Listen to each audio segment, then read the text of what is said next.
7 p.m., June 14th, 2021. I'd like to call to order this meeting of Genoa Township Zoning Commission. The agenda items, first is review and approval of the last meeting's minutes. Public agenda is ZC 2021-02, B&E, and I don't know how to say that. What is it? Ciatola, either one works. Ciatola Enterprises, Galena Brewing Company's first meeting. Joe, we want to call it to order, or we can do it. That's not good.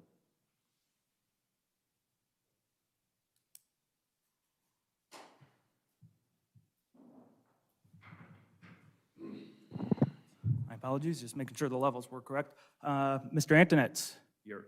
Mr. Leff. Here. Mr. Moore. Present. Mr. Welch. Here. And Ms. Walsh is absent, so this evening we have Mr. Welty. Here. And Mr. Bishop also informed me he would not be able to attend this evening. Thanks, Joe. First item on the agenda is approval of the last meeting's minutes, the meeting of April 12th, 2021. Do I have a motion to approve? I move to approve the April 12th, 2021 meeting minutes as presented. I'll second that motion. Joe, roll. Roll call, Mr. Leff. Yes. Mr. Moore. Yes. Mr. Welch. Yes. Mr. Welty. Yes. Mr. Antonetz. Yes. I'm sorry, who was the first and second there? I seconded. Second by Mr. Welty. Mr. Leff made the motion. Thank you. Okay, this starts our first item on the agenda. The public hearing is call to order. The hearing is at 7:02 p.m. B&E Ciatola Enterprises Limited requesting approval of a final development plan amendment to construct a patio and reconfigure parking spaces on 1.105 acres at 5901 Chandler Court, Westerville, Ohio, 43082. Property number 3173-2408-103000, a commercial building currently zoned planned industrial district. This is ZC case number 2021-02. I'd ask anyone who anticipates to participate in public comment or give presentations, stand and be sworn. Do you swear to tell the truth, the whole truth, and nothing but the truth so help you God? I do. So the only thing we ask, when you get up and discuss, comment, just give your name, address for the record. Absolutely.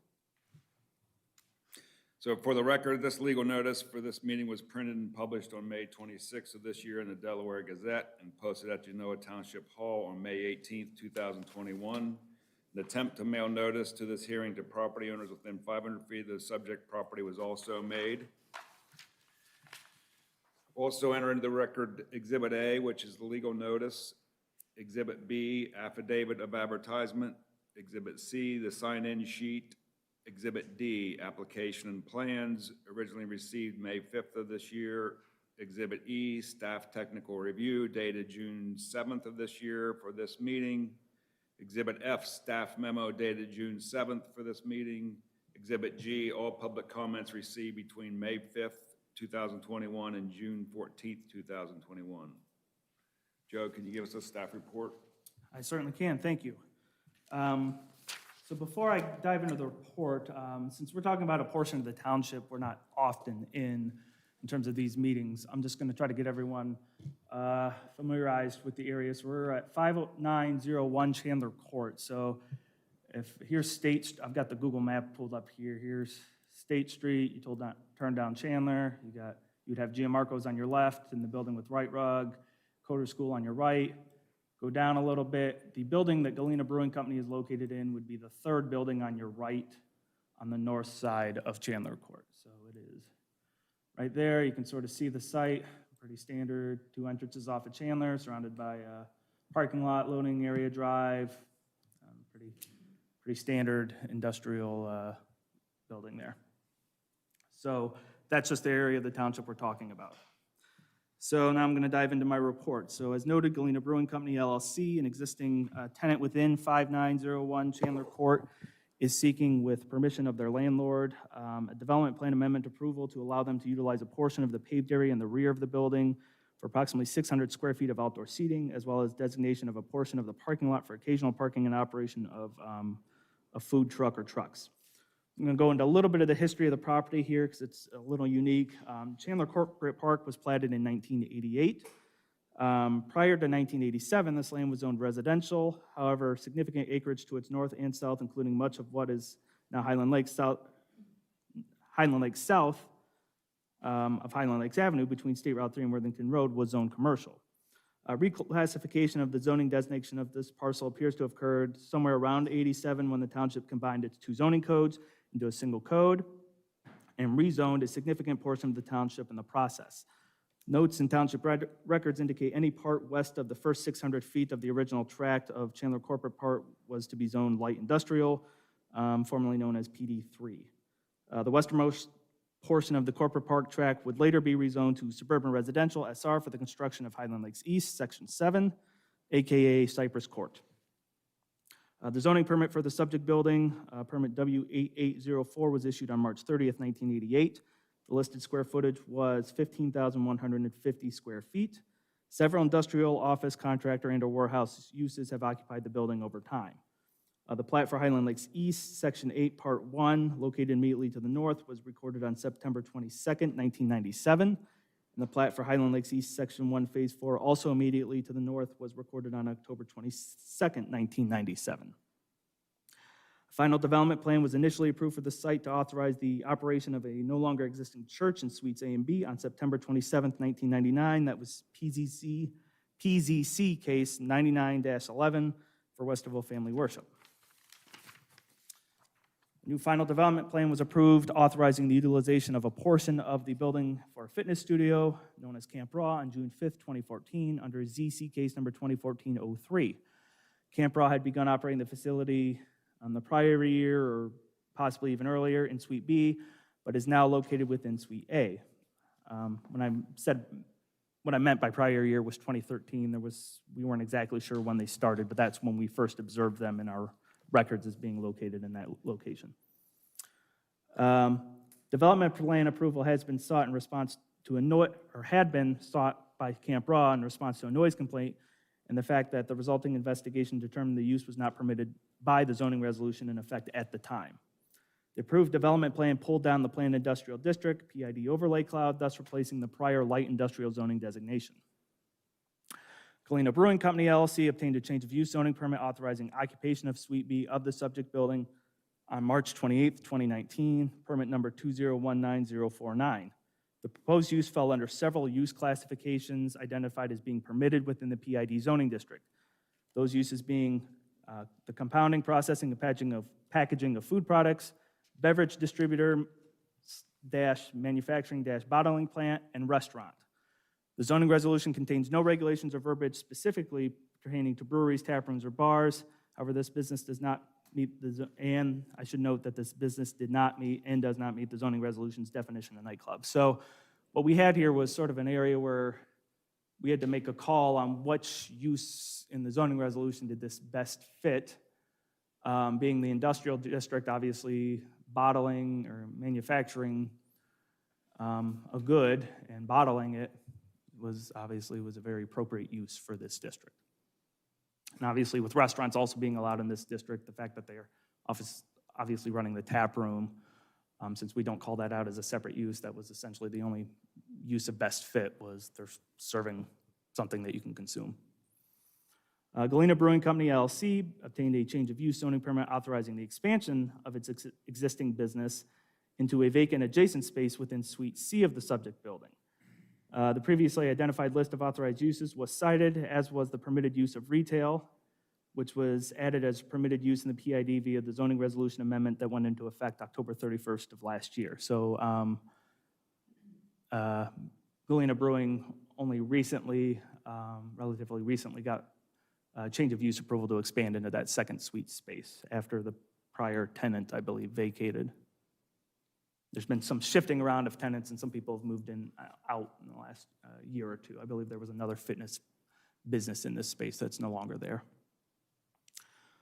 Per the submitted application, Galena Brewing, a licensed A1C, A1A operation, produces malt beverages and offers on-site consumption in a brewery and taproom setting.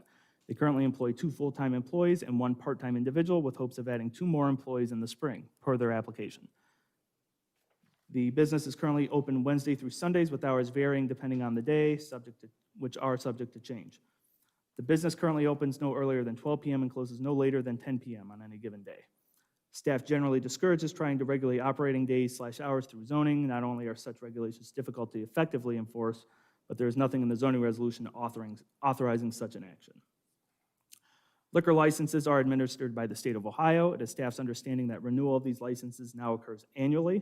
The trustees relatively recently had the opportunity to request public hearings for the annual renewals per state law of all the licenses in the township, but elected not to do so.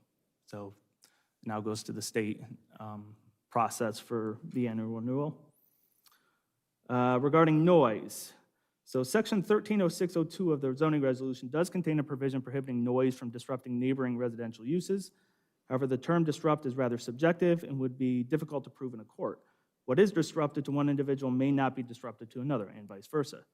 Noise standards are typically more effective when measurable standards are in place and the community possesses proper equipment to accurately measure noise for evaluation against said standard. Genoa Township adopted a standalone non-zoning noise resolution / noise ordinance in 2007. It is enforced by the Genoa Township Police Department. The police are in a much better position to investigate noise violations as opposed to the zoning office due to their being the police's 24/7 operation and the fact that unlike the zoning department, they are authorized to write citations on the spot. Zoning can take months, or zoning violations must be sent to the county prosecutor for enforcement via the court system, which can take months to accomplish. The police department would similarly investigate any noise complaints pertaining to disorderly conduct, disturbing the peace, obviously any infractions involving alcohol, as may be defined in the Ohio Revised Code and which do not fall under the purview of zoning. I'm going to switch here to the drawing real quick so we have another frame of reference. So this is the drawing of the patio improvement area that was provided in the site plan. The proposed outdoor patio with tables and chairs would be bordered by a low decorative fence and would be established on existing paved space to the rear of the building, which is essentially just a loading area. The dimensions would be approximately 12 feet deep by 50 feet long, so that again equates out to 600 square feet. It would be accessible from the existing garage doors from suites B and C, now both occupied by Galena Brewing, as I mentioned, but it would not be accessible from any other area, interior or exterior, on the site. Otherwise, unless required by fire code, I see a little notch there, so they may have some sort of egress route that may be required. I'm sure Mr. Chrysler can speak more to that, because I know he's had discussions with the fire marshal. The space would be lit with string lights. Such lighting is permitted via section 210202 of the zoning resolution. The remaining paved space adjacent to the patio area would be approximately 20 feet wide, which is sufficient for vehicles to utilize, especially considering traffic around the rear of the building is proposed as being one-way west to east. And this is noted in my tech review, but I'll mention it here since we're talking about the width of this area. I did verify with the fire marshal. He is comfortable with the width of that area so long as it absolutely does not get any smaller than what they're showing there. And then regarding the food truck proposition, I'm going to scan over here to the next page.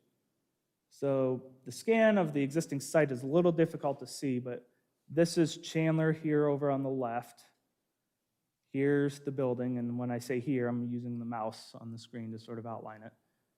The patio space we just talked about is back here. So over here on what would be the east side of the site, in this parking lot area, they've designated some parking spaces that a food truck would be allowed to park in to essentially allow the patrons of Galena Brewing, or I'm sure anyone else coming to the site, to be able to purchase food, while they're on the property. So the proposed designated food truck parking would occupy 4 parking spaces located on the eastern side of the building. The applicant is proposing that the presence of the food trucks will be limited to the hours of 4 p.m. to 8 p.m. on the days that Galena Brewing is open for business, which is, again, currently Wednesday through Sunday, but subject to change. The purpose of the food truck or trucks would be to primarily provide food for patrons of Galena Brewing, as I noted. However, it seems probable that they would be open to any members of the public as well.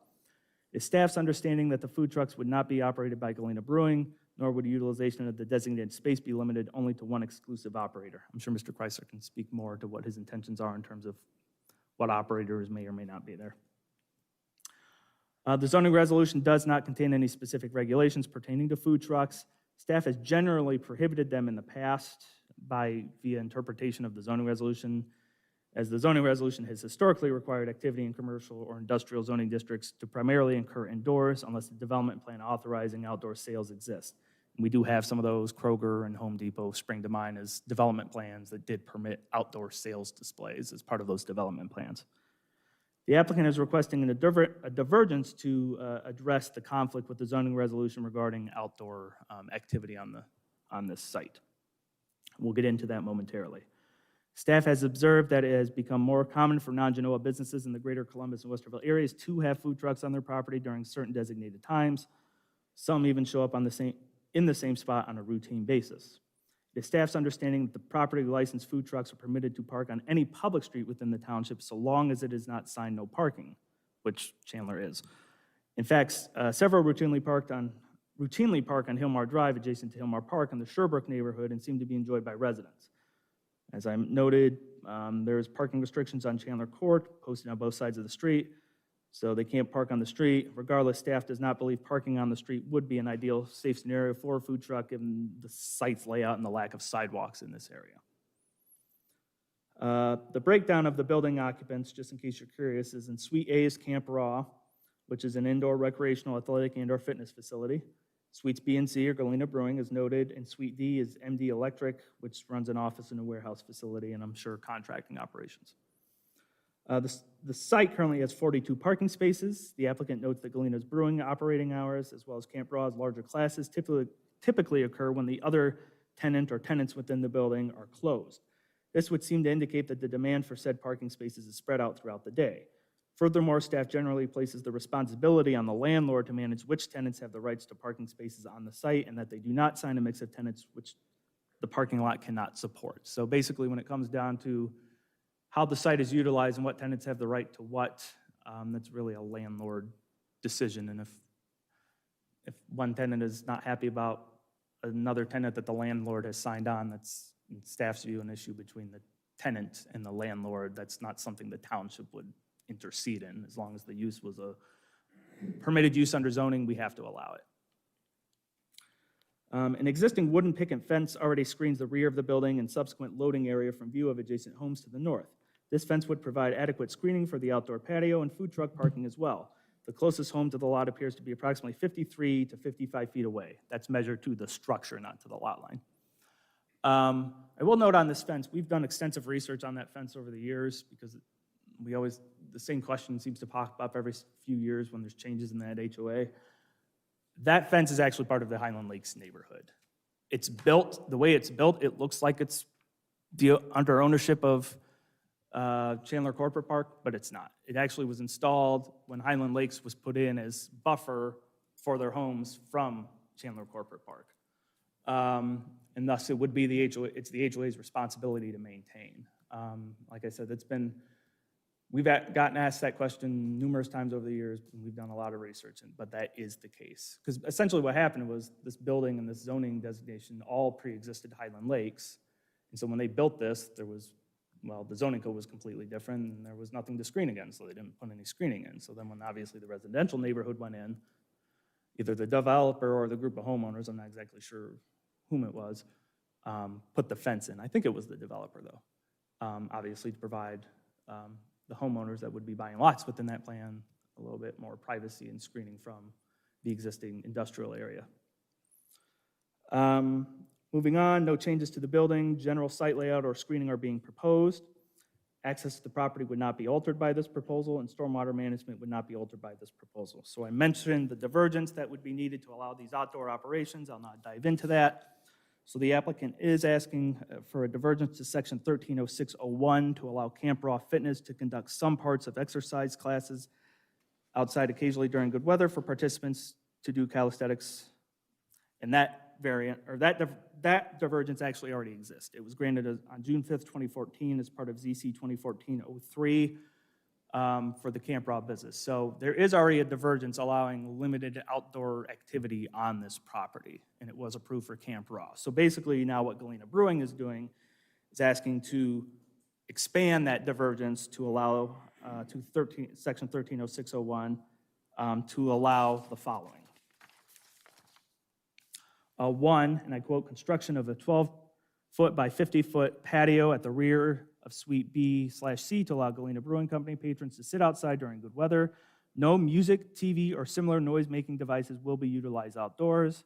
And two, quote, food trucks to occupy approximately 4 parking spots between the hours of 4 p.m. and 8 p.m. on the days that Galena Brewing is open.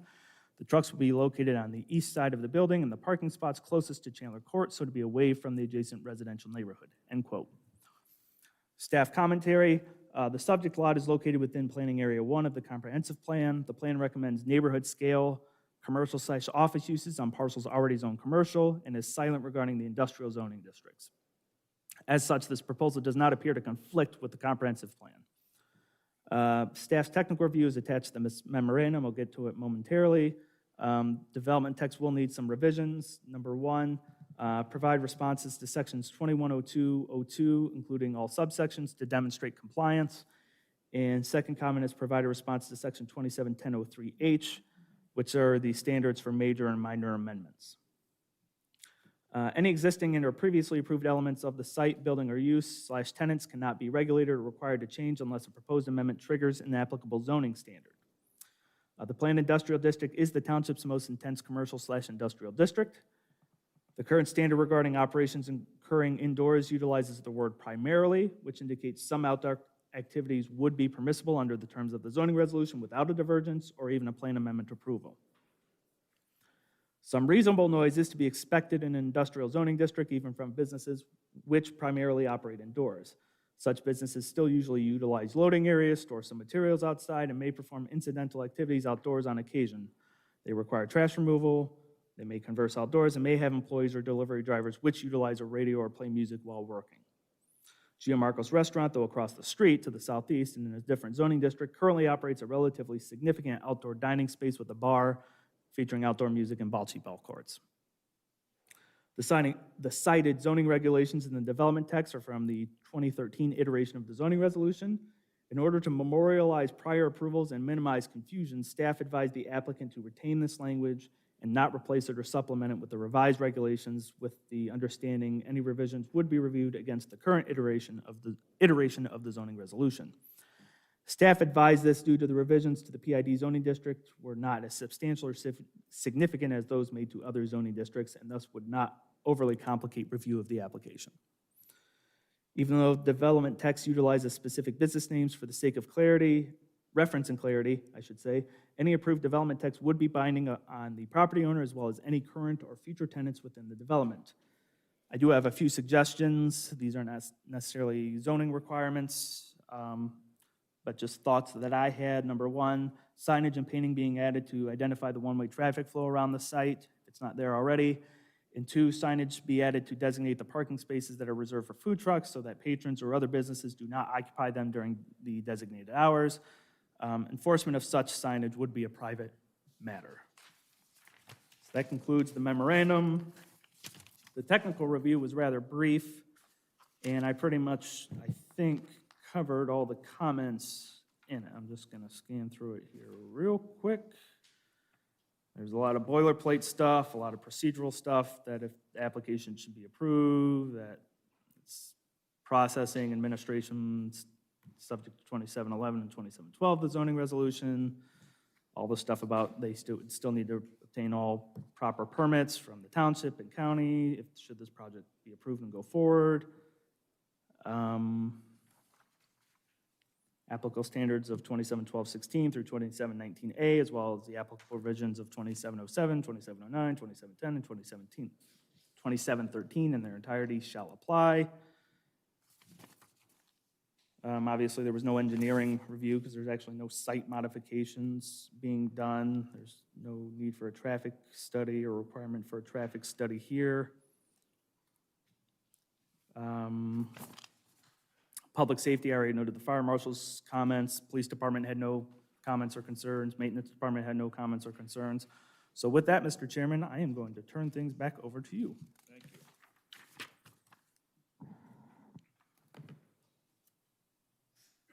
Okay. Applicant, want to tell us a little bit about what we've just heard? Absolutely. Okay. just first So tell us Walter how- Chrysler, 864 Tapestry Park Drive, Lewis Center, Ohio 43035. Yeah, so I think Joe did a great job of, kind of outlining exactly what we're trying to do. I think the big push for this patio is given, what's happened over the last 15 months, outdoor seating is critical for restaurants, breweries.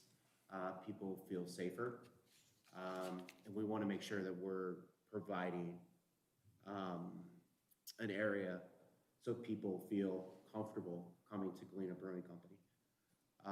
So with that, we've been conscious of, our neighbors, BD Electric, Raw CrossFit. That's why we went 12 feet wide, because we want to make sure that all the other businesses can perform and do their jobs the way that they currently are and not impede on those. 50-foot long allows us to encompass our 2 garage doors, which gives us, or our patrons, the ability, easy access to the patio if they want to use it. The food truck, studies have shown that patrons stay 60 to 90 minutes longer when there's food. So obviously, as a tap room and a brewery, that's critical for us to have food. One, in just being a responsible brewery owner, I feel it's somewhat irresponsible to serve people and not offer the food. So we have a pizza vendor that comes in. Occasionally he sails inside. He does all of his sales inside. But, having the space up front, one, allows us to make sure that, that 20 feet in the back stays unoccupied so traffic can get through at any time. And it also gives us the ability to offer a lot of variety. One of the good things about not having our own kitchen is you can utilize food trucks, so you can have, a different variety of food each night. And that would be the plan. The plan would be to utilize multiple food trucks and get a schedule put in place so that our patrons, know what we're offering each night. The reason we put it up in that far corner was some of these food trucks have generators, and we didn't want them back against the residential fence. So that was the furthest point from the neighborhood. So, I think that's a kind of a brief overview as to what we're doing or what we'd like to do and why we'd like to do it. So, open to answer any questions or. Okay, thank you. Okay, opportunity for a public comment. Anybody want to come up and address the applicant or the committee? Feel free to come up, just give us your name and address. My name is Megan Rogers. I live at 6035 Helmar Drive in Westerville. We are patrons. Oh, I'm sorry, I forgot to turn that on. Can you repeat what you just said? Sure, of course, yeah, that's okay. My name is Megan Rogers. I'm a resident at 6035 Helmar Drive in Westerville.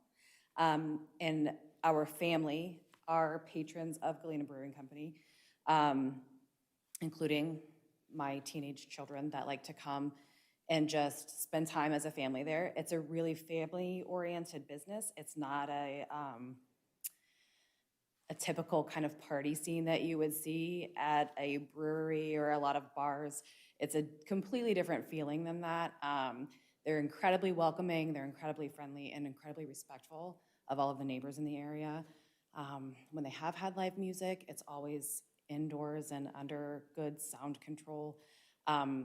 There are no interferences with the residents around the brewery, so it's just a really great place to have here in our area. They've also been incredibly supportive of other local businesses in the area and of the Westerville Central Athletic Boosters as well.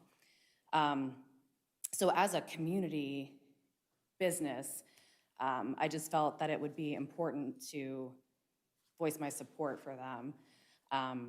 They're really making huge strides to be a great part of this small community that we have here in Genoa Township, and are always willing to come forth with sponsorship opportunities or fundraising opportunities and things like that, that a lot of other businesses and organizations in the area can benefit from, including schools. That's it. Thank you. Thank you. So are you, they had to notify 500 feet? Are you within the 500? I am not feet? within the 500 feet, but I'm in Sherbrooke. Okay. Yeah, thanks.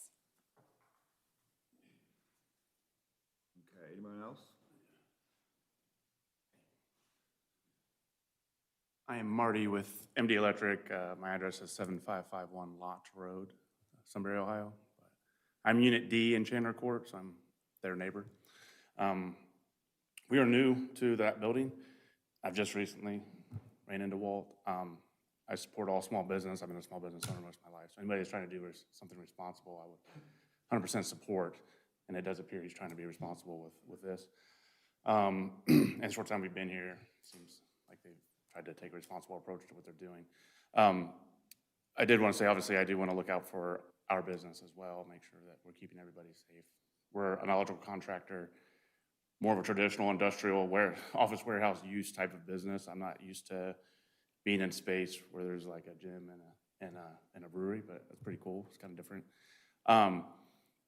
We've already discussed our concerns with the one-way. It would force our employees to then travel past. It's not so much the patio, because we're talking early morning, but Camp Raw's always, they're working out, especially this time of year. They're outside, running around. Sometimes I want to hop out of my car and join them, but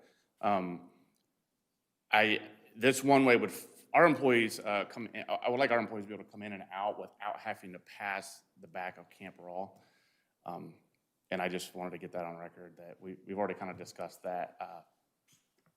Our entrance would be an intern exit ability. Camp Raw's end would be exit only. They want to make sure delivery trucks take one route, and that's totally cool.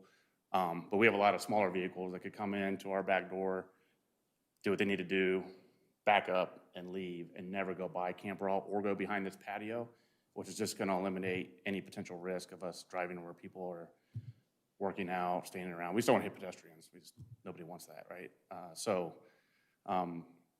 we've looked at this, looked at the plan. I mean, that's really the only concern we have. So I'm sure this can work out for everyone. I just wanted to get that noted. You guys have any questions?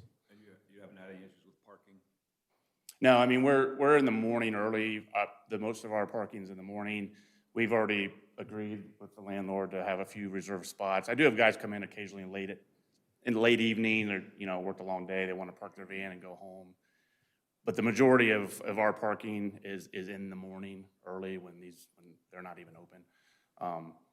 And we just need a few spots for late afternoon, but nothing that's really going to impede them. So, and even the busiest day I ever saw there, I was still able to get to our unit.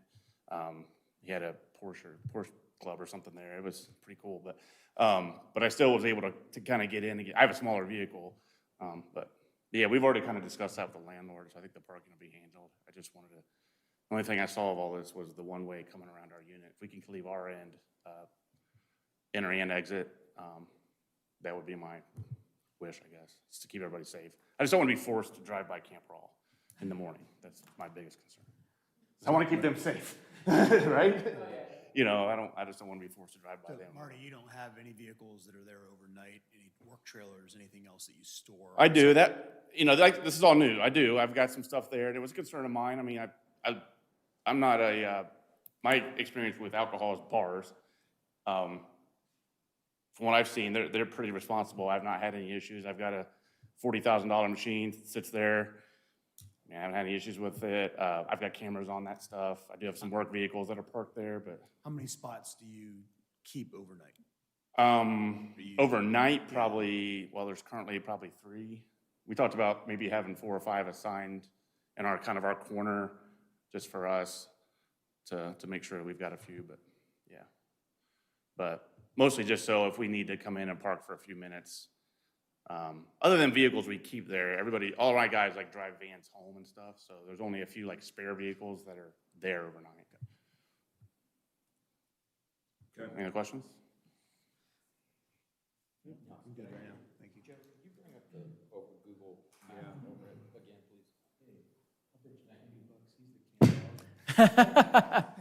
Todd Weiss, Camperall LLC owner. I just want to say that we are 100% in favor for Walt and Genoa Brewery to have a patio out back. It will not interfere with us at all. Actually, we will probably be their entertainment outside as the people are outside sitting there drinking. So, and we can do that. We can provide entertainment.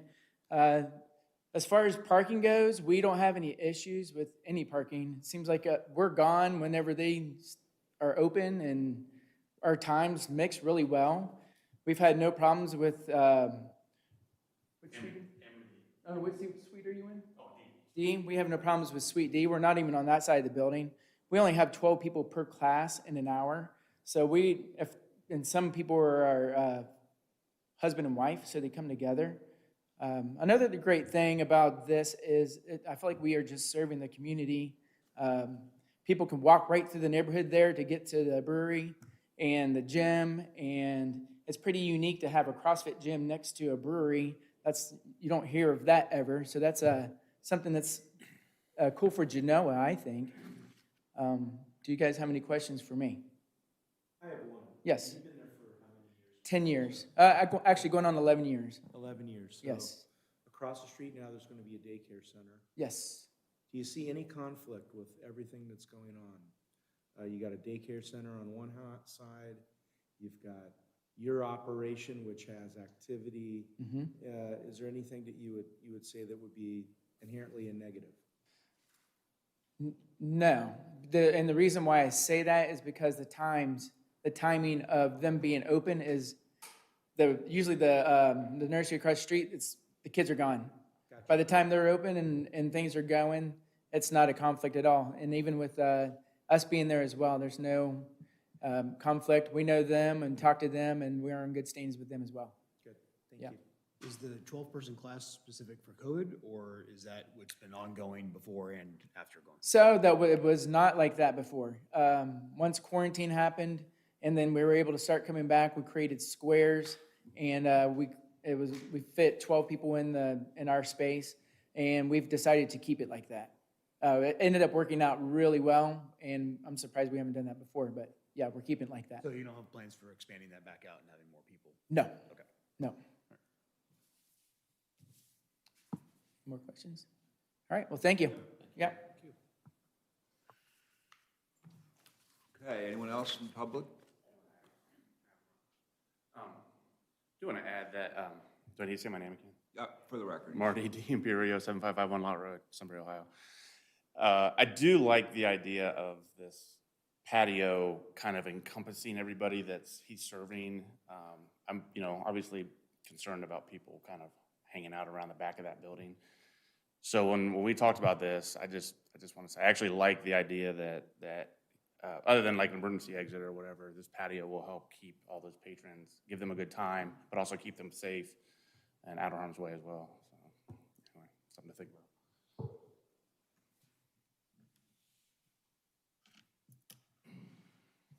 Okay. Any other public comment? Okay, take it to the committee. Anybody want to start? Anybody got any questions? How many seats will be outside on the patio? With it just being 12-foot wide, and then the garage doors we don't want to block, so we're really only looking at maybe 6 or 7 four tops. And honestly, with volume, I don't see that adding capacity. I just think it gives people a choice. With us expanding into Suite C, we really have the seating that we need to, handle the occupancy and the demand inside.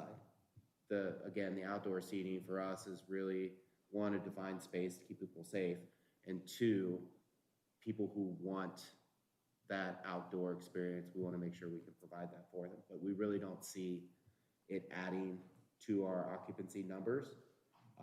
Just gives people a different option. Rarely is our tap room at occupancy. What is that number? The occupancy is 110 or 113, including the office space. And you can accommodate how many now before the patio? You have tables and chairs inside, I assume, right? Yeah. So COVID, we did 50. Now that we're outside of the social distancing parameters, we have seating for 110 Oh, okay. inside. You have actual seating for 100. Yes, sir. With the patio being built and then the garage doors being up, there's one real important element in here, and that's the sound. And that's gonna create your biggest issue more than likely with your neighbors, residential neighbors. Is that something, you're cognizant of that? Any bands, any loud music, but there's not gonna be speakers outside? No, sir. Okay. No TVs, no speakers. Gotcha. It's really just an outdoor seating area. When we do live music, rarely do we have the door open, but we do that to just a solo act because our tap room acoustically isn't set up right. And the brewery is more of a social place, less of a, party place. So our patrons want to be able to speak to one another, to, other patrons and stuff. So really for us, the music that we have come in is really more background. There's not, shut it down, everybody's dancing and partying. It's more of, sitting at the table, enjoying a good beer and listening to, Chandler Carter's one that we have regularly. She's a solo artist with a guitar. And that's really what we strive to keep, just because we don't want to blow away our customers. And similarly, like with the food truck, we want to make sure that we are respectful to our neighbors. So really, when we think about noise ordinance, what I've been able to understand is from 7 a.m. to 10 p.m. is 80 decibels, is the ordinance in Genoa Township. That's equivalent to a dishwasher or a busy restaurant. With us only having, seating for 30 out there, we're never going to be as loud as a busy restaurant. And our hours, the latest we're ever open is 10 o'clock. Nothing good ever happens after midnight, and we've got our A1A, our liquor license, but we really only focus on wine and bourbon.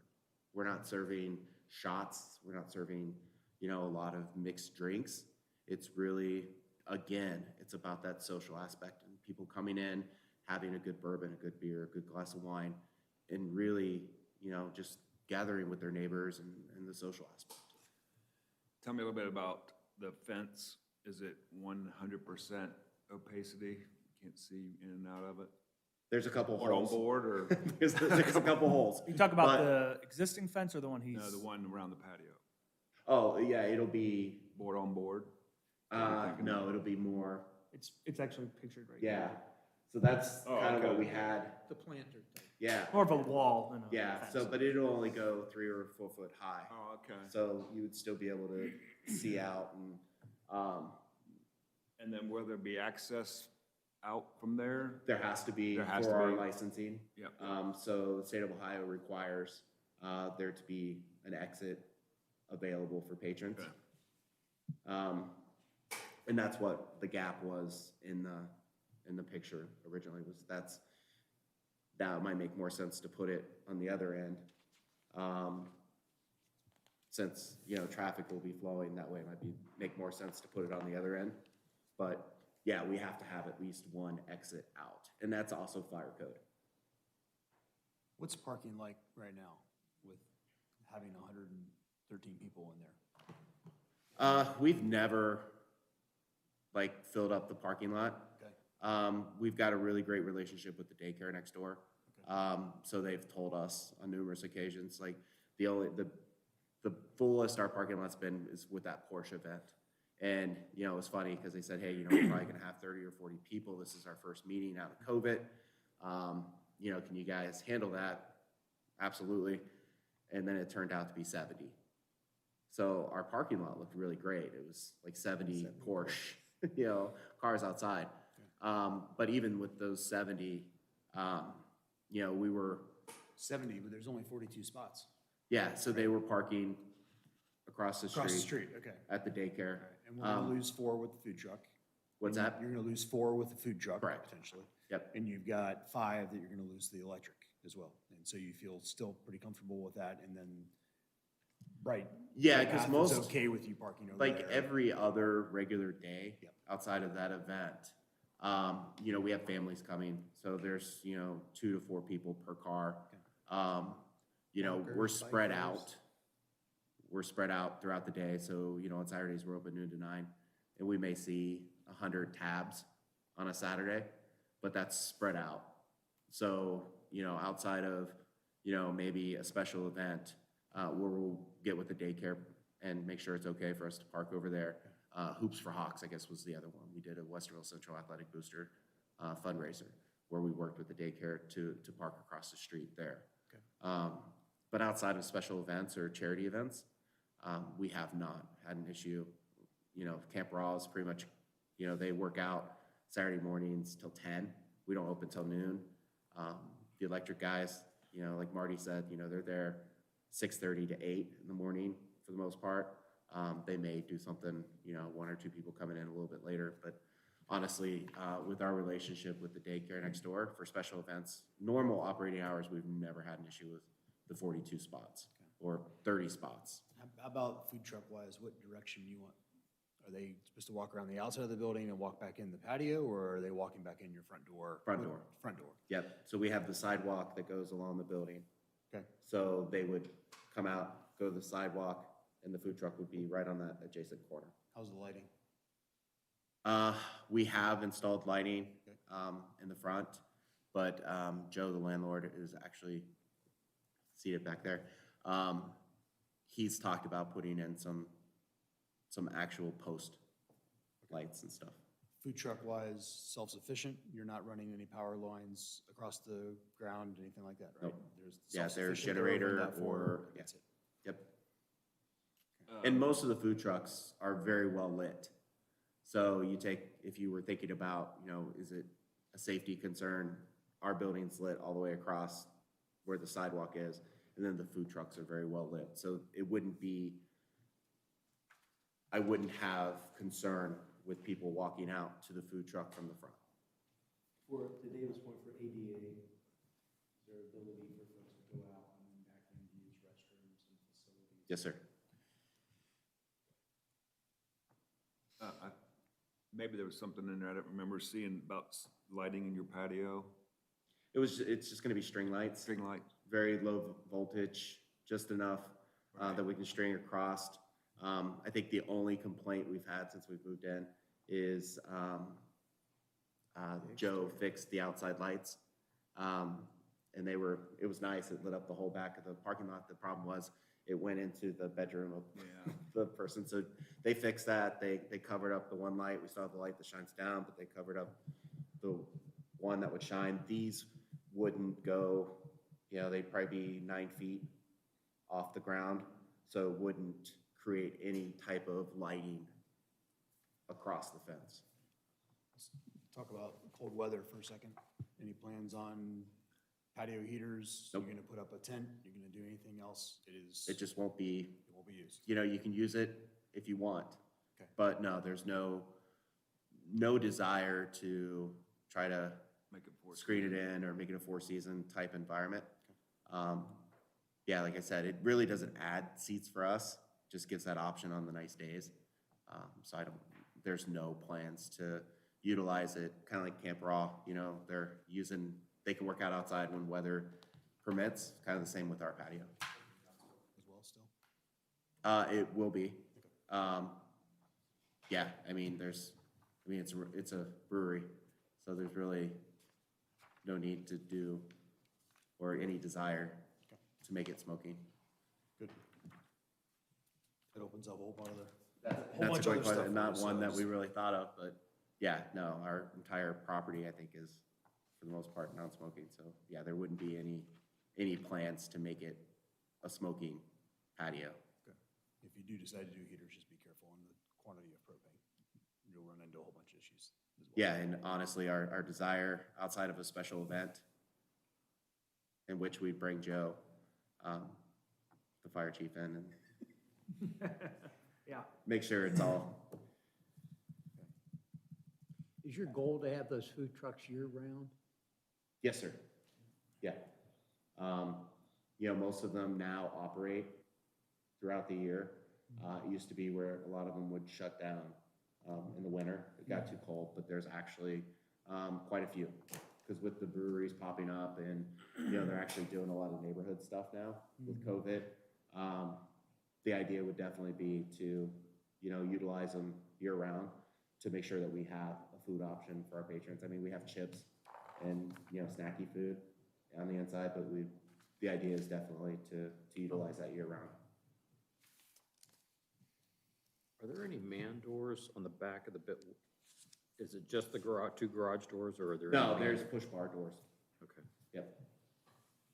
One more question for me, is 4 to 8 enough time on weekends for your food trucks? Or would you contemplate utilizing them longer, coming at noon? We would contemplate potentially, if our Saturdays, build up to that. Our Saturdays have mostly been ale trail people, so they come in for one beer and then they're heading to the next brewery and stuff. So the food hasn't been a big deal during the day. Potentially, if our Saturday crowd grew, maybe Buckeye games, when they play at noon, something like that. But that would probably be That's an old picture. noon to, 4 to 8 is where we get the majority of our people coming in looking for food. So Mr. Welch asked about the man doors, and I remember that Google Street View, for whatever reason, drove back here at some point. So very we actually old. have a very nice Google Street View shot of what this all looked like, at least when they drove through it. So Camp Raw, I think, is in a different location now, but so the garage doors, I think you'd be utilizing are these two actually right here, correct? Yep, And then here's the man doors with the push bars he was talking about. I think Camp Raw, other way. yeah. they're here now. And the electric contractor is down in this end. So you can sort of see the patio would, sort of. So where are the dumpsters now? They're down on the far end. So Joe, if you kind of scroll out To and look at the northwest corner. Northwest corner? Yeah, Where the so blue where one that is. blue dumpster is there, Okay. that's where BD Electrics and our dumpsters are. That way, it's easy in and out for the trash trucks, so they just come right in, dump, and go. Versus, they used to be where they're pictured here, and we would have them, coming in and around, dumping. They'd be concerned if, there were too many cars, they couldn't get in. So it just made sense to move all the dumpsters down to that far end and make it an easy in and out for our trash companies.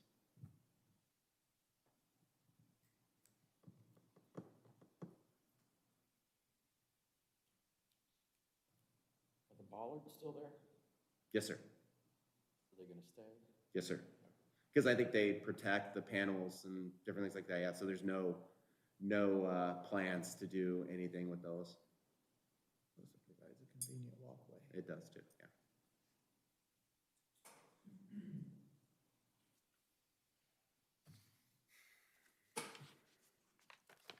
Anything? Good? Good? Chip? Anything else? I'm thinking. I see. It's late, but I'm thinking. No, I don't think so, Mr. Chair, thank you. I think for the record, I want to acknowledge an email received from, it's appeared to be one of the adjacent residents in the back. Yes. Mhm. Could you briefly just summarize us on? So, sure, there's been, over the years, there's been some concern with some of the noise actually not being made by Galena Brewing, but Camp Raw. They have some provisions in their they had some provisions in the development text regarding the Zumba classes. It's my understanding they actually don't do the Zumba classes anymore, or at least don't open the door during the Zumba classes, which was the concern when they originally got their approval several years ago. But I know there was also some provisions in the development text that did allow them to do some outdoor exercising anyway, as long as I think it didn't involve the music. But so we've over the years, and even as recently as last week, we've had conversations with Camp Raw, and they're aware of the concerns, and they're working on making sure they stay compliant. Unfortunately, sometimes things happen. What was the number one concern of this resident, the noise? Just the noise and the music. I think there was a special event on Memorial Day, so obviously Memorial Day is an everyday. But Camp Raw is well aware that they need to make sure that they're being respectful of the neighbors. They were very responsive when I contacted them I think last week. You addressed that with clarification that noise is not a regulated zoning issue. Correct, yeah, we have a standard in there, but without it being a measurable standard and us not having a device to measure, even if we had a measurable standard, and those devices would have to be inspected by the auditor, the county auditor, just like the gas pumps do, so it gets really convoluted for a situation that rarely arises. In my opinion, police is just much better situated to deal with noise violation complaints, because there's a standalone noise ordinance. They know all about disturbing the peace, disorderly conduct, liquor operations, all that stuff, and they're trained, equipped, and they're here 24/7. So I tell all the businesses when I get a noise complaint, just so you know, I may be able to do something, but I'm also telling people, if they have a noise complaint, call the police when it happens, so the police can go out there and hear it, ascertain who's making it, and they can write a citation on site if they feel like it's a violation of the noise ordinance or any other provision of the revised code. So all the businesses I talk to are very aware that the next entity they might hear from regarding a noise complaint might not be me, it might be a uniformed officer, which that typically tends to work when I tell people that. So my understanding is Zumba is louder than a brewery? Well, I think the music for Zumba is loud. I don't know if any of you are familiar with Zumba, if you've done Zumba or know someone who does Zumba, but it's very intense and the music can be very loud and pounding because of the beat and the movements. A lot of screaming. It sounds like a lot of fun. That was the real reason why we had to shut the door, because the girl screamed at the top of her lungs. Okay, that's good to hear. So, Could sign you up if you want. so yeah, I mean, Camp Raw here spoke this evening, but they responded to my contact last week, and they're well aware of what the rules are, and they've agreed to be good neighbors. For the record, that is, I think, the only comment we got from any of the adjacent residents. Correct, yeah, the only concern, there was we did receive a couple calls about the Camp Raw noise, but that was the only written comment and question then it was a question pertaining to Galena Brewing and the outdoor patio. So I sent it all out to you, I sent Mr. Kreiser a copy of the email, I even sent it to trustees in case they heard something about it. I just want to make sure we were all on the same page, that everyone saw my response and knew sort of where the township stood on the issue. So I tried to be as clear as I could in that correspondence. I did note, there are a couple outstanding comments in this. I do want to do some clarification. Number one, the response to section 210202, that's the lighting section. Mr. Pricer's testified to the compliance. I have found the lighting to be compliant. It's just the development text doesn't mention those specific standards. I'd be perfectly content, if the commission is comfortable moving forward with this application this evening, I'd be content if that was just a condition of approval prior to the issuance of the zoning permit, that he revise the text just to respond to those standards, unless the commission wants to see those responses in some continued hearing environment. Regarding the other responses that I was, I'm sorry. Where are you going? I want to make sure I understand what you're saying. So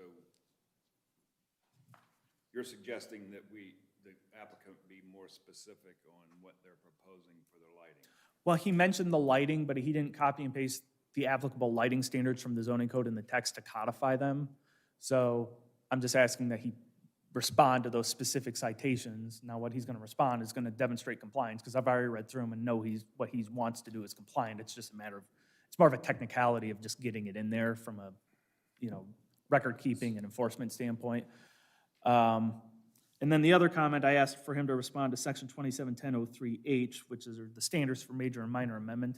I always ask that just so the applicant has the opportunity to get their thoughts and opinions on whether or not they believe their application should be considered a major or minor amendment on the record.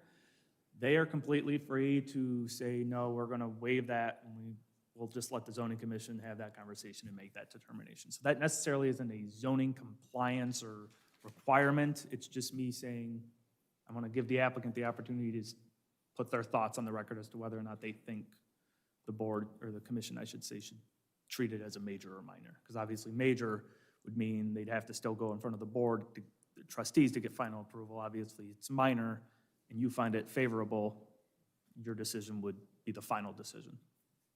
Yeah, I don't see this being significant enough to even consider that.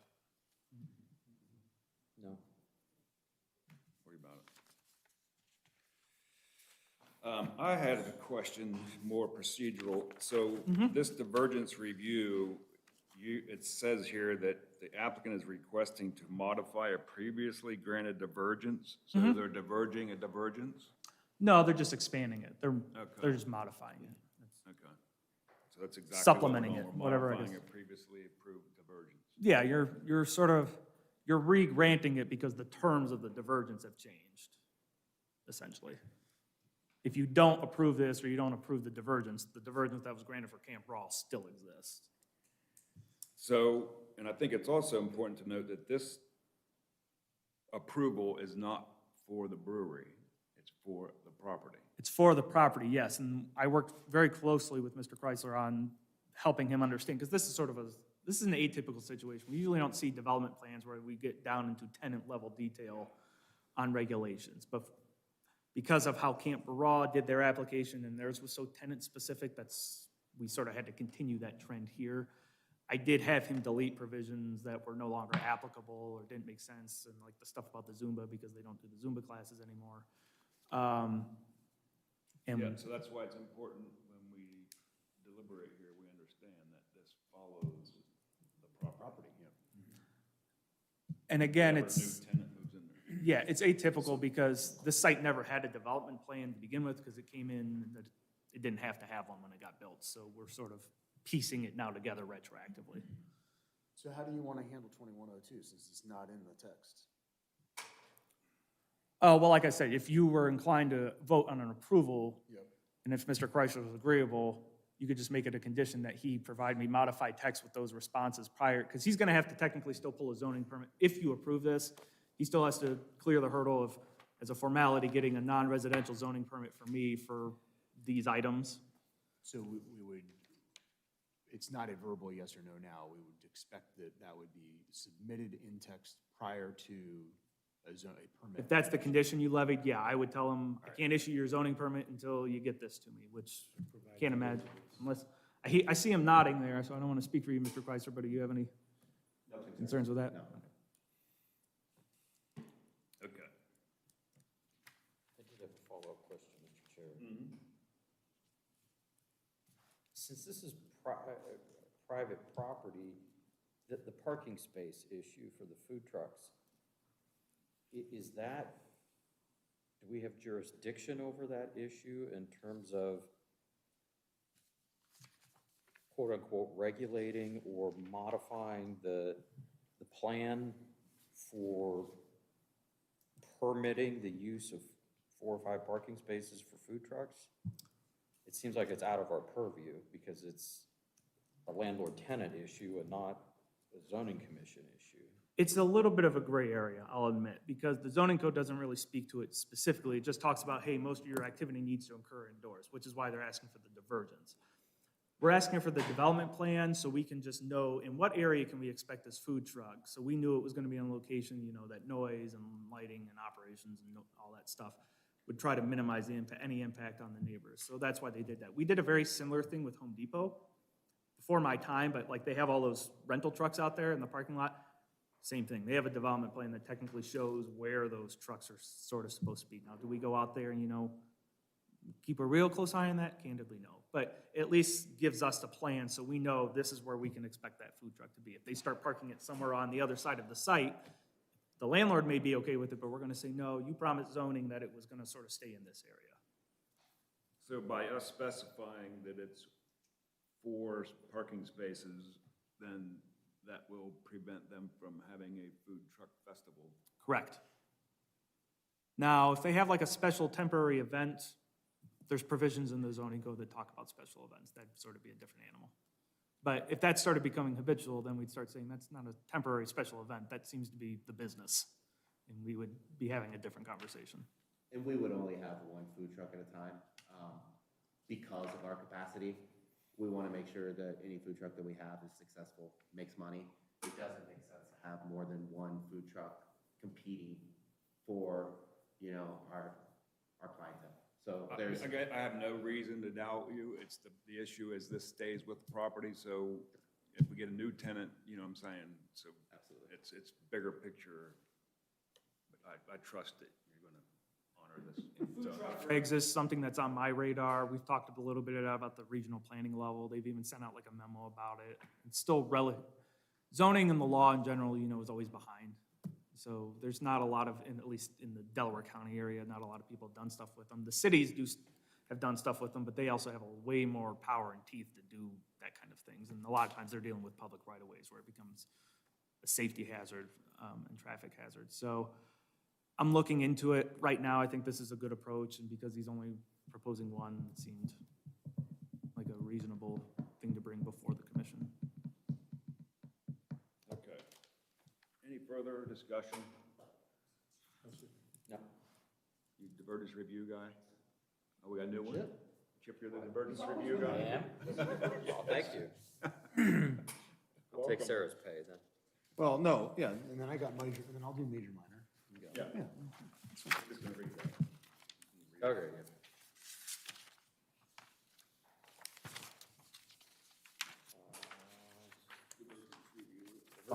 Bottom of two. Mr. Chair, the commission reviewed each divergent request against the standards set forth within section 2707 of the Township Zoning Resolution to determine if such a request is warranted. Section 2707.05, divergence requests shall demonstrate how granting the request will advance public interests and general purposes of this zoning resolution by promoting or not having an adverse impact on one or more of the following purposes. A, the conservation and protection of the natural resources, scenic areas, wildlife habitat, and historical and unique natural features of the land. B, the health, safety, morals, and general welfare of the present and future inhabitants of Genoa Township. C, the quality of life within Genoa Township through the protection of the total environment, the prevention of nuisances and hazards, and the provision of adequate light, air, and convenient access to property. D, the assurance of the compatibility of land uses which are either adjacent or in proximity to each other. E, the orderly development of all lands within the township to its appropriate use. And F, the most appropriate use of land to facilitate and provide adequate public and private improvements. Per section 2707.07, unless a deviation from development standards is specifically approved as a divergence, the same shall be complied with.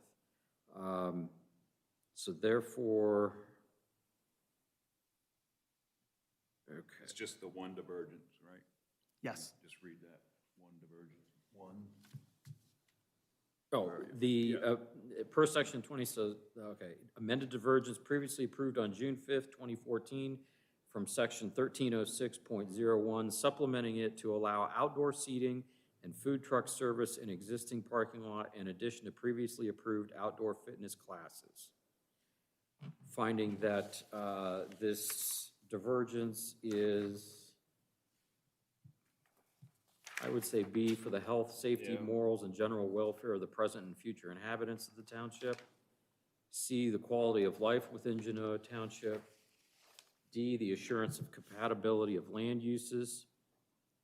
E, the orderly development of all lands within the township to its appropriate use. And also F, the most appropriate use of land to facilitate and provide adequate public and private improvements. Okay. So for determination of major or minor amendment, section 2710.03, should a final development plan amendment request represent a substantial departure from the intent of the original proposal, i.e. a major amendment, said modification or amendment shall be subject to submission requirements and procedures set forth herein. The following shall be considered substantial departures from the original application, and following review and recommendation of the zoning commission shall be subject to final consideration by the township trustees. A significant change in use or character of the development. B, a significant increase in overall coverage of structures, C, an increase in density, D, an increase in the problems of traffic circulation and public utilities, E, a significant reduction in approved open space, F, a reduction in required off-street parking and loading space, G, a reduction in required pavement widths, or H, a reduction in acreage in the planned development. After reviewing that, Mr. Chair, I move to declare that the subject final development plan amendment application at 5901 Chandler Court, zoning case number 2021-02, including all plans and materials, a minor amendment of the final development plan per section 271003 of the General Township zoning resolution, thus not requiring subsequent action by the Board of Trustees. This motion is being made for the reasons that it does not affect any of A through H in significant fashion. Very good. Do I have a second? Mr. Chair, I would second that motion. Roll? Mr. Leff? Yes. Mr. Moore? Yes. Mr. Welch? Yes. Yes. Mr. Antonetts? Motion passes. All right. I assume you don't want to continue this. No, sir. All right, so with that, Mr. Chair, I move to approve the following: the subject final development plan amendment application, including all plans and materials, in which has been deemed by this commission to be a minor amendment pursuant to section 2710.03, submitted by B&E Ciatola Enterprises to install a patio and allow food truck operation on approximately 1.105 acres of property located at 5901 Chandler Court, Westville, Ohio, 43082. Currently zoned Planned Industrial District, PID, zoning case number 2021-02, incorporating exhibits A through G and any commitments made by the applicant during this hearing, including an agreement to submit development text to the zoning department agreeing to lighting standards under 2102.02 prior to any zoning permit being issued. I further move to approve the following divergences from the General Township zoning resolution. Amended divergence previously approved on June 5, 2014, from section 1306.01 supplemented with to allow outdoor seating and food truck service in existing parking lot in addition to previously approved outdoor fitness classes. This motion to approve the subject final development plan amendment application is based on the following facts and findings and conclusions, that it is not a major, it is a minor development plan change. It is conducive with the operation of the building as currently stated, and that is all I have. I will second, Mr. Chair. Joe, roll? He's ready. Almost done.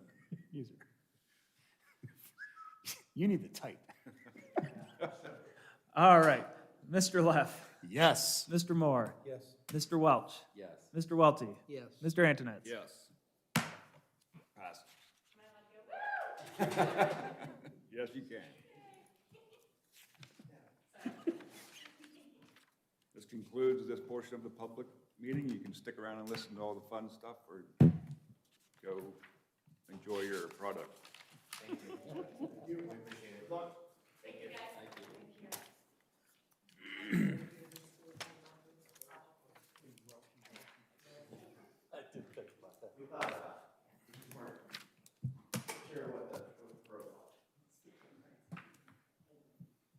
Thank you. Thanks, guys. Thank you. Right.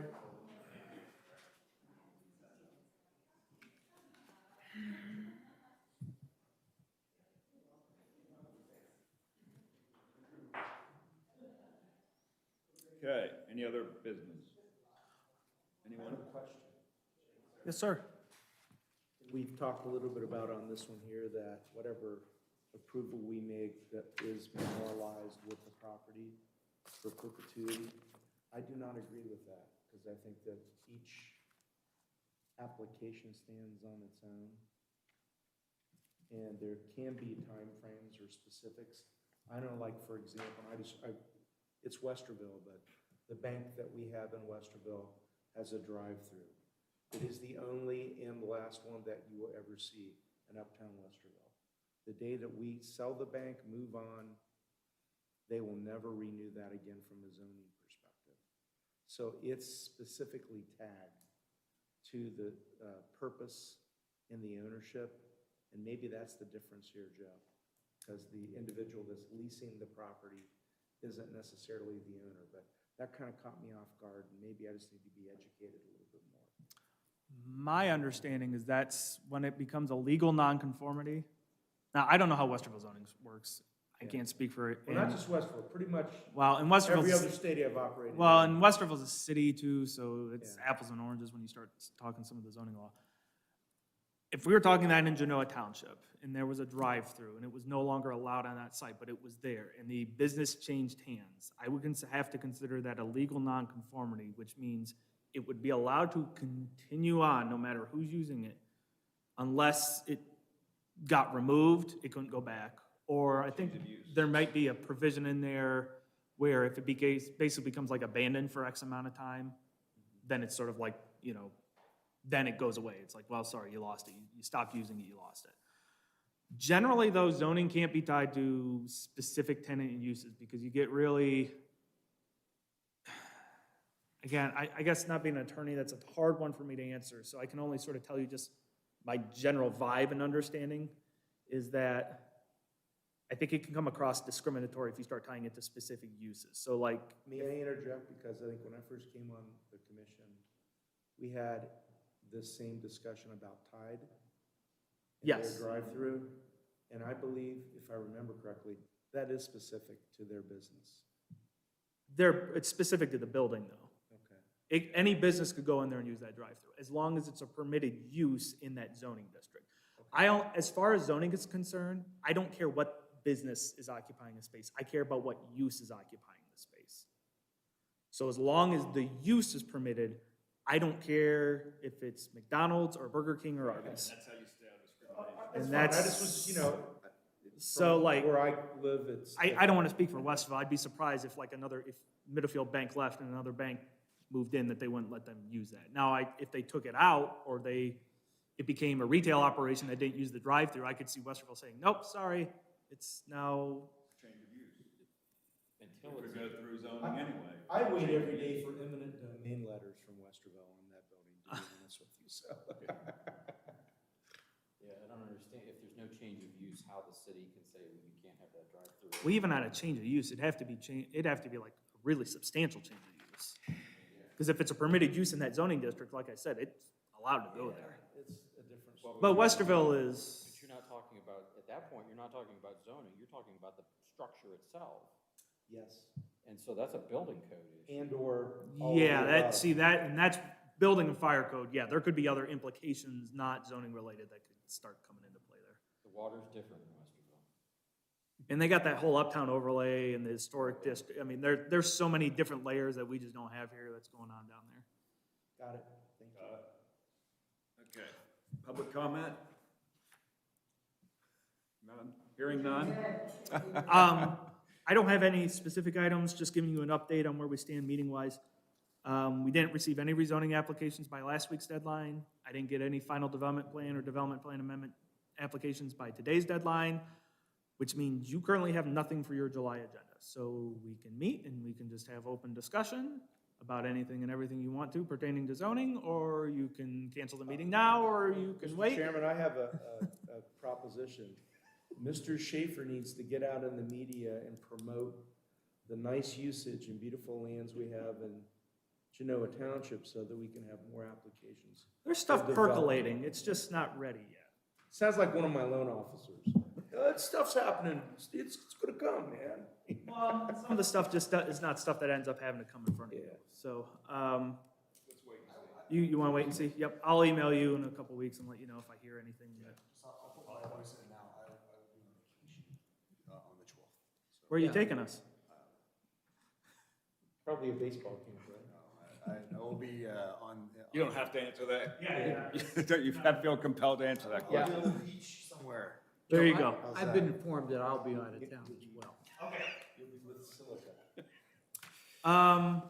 Next Monday is the deadline for site walks, so we'll see. I'll keep you posted on that. Other than that, I got nothing else. Okay. Has anything happened with the northeast corner of Worthington and Big Walnut? Or the southwest? Southwest.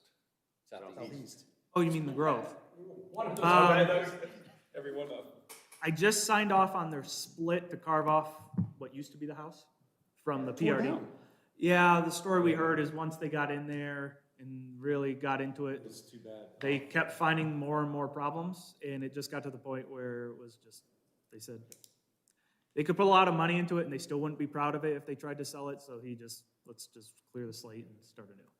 So, I signed off on that split, so that'll get recorded soon.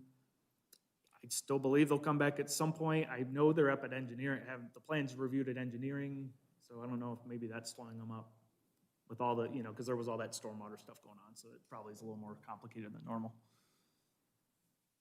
Hey, one more just comment, Joe. This was in the topic at the Delaware Chamber, just the whole ideology of farmland in its definition pursuant to now solar farming, Mm-hmm. strange things like that. I'm sure you're on it, but it's, I've heard of it, and we've thought about it. I mean, if it meets I know we the, don't have a lot, but I mean. if it meets the state's definition of ag, and you're on a property that qualifies for the exemption, The hardcore farmers are not liking it. I can't imagine that, because I'm sure it's eating up a lot of otherwise good soil. About Maxtown, we had that initial discussion with the potential applicant, never submitted any. Yeah, that's one that's percolating. Still? Okay. And notice the other property that we've They're had still- discussions on is for They're sale. still working on it. They haven't walked. Any more? Okay. All right, Got a motion to adjourn? So moved. Second? Second. All in favor? Aye. Meeting adjourned. Time is 8:22. 8:22.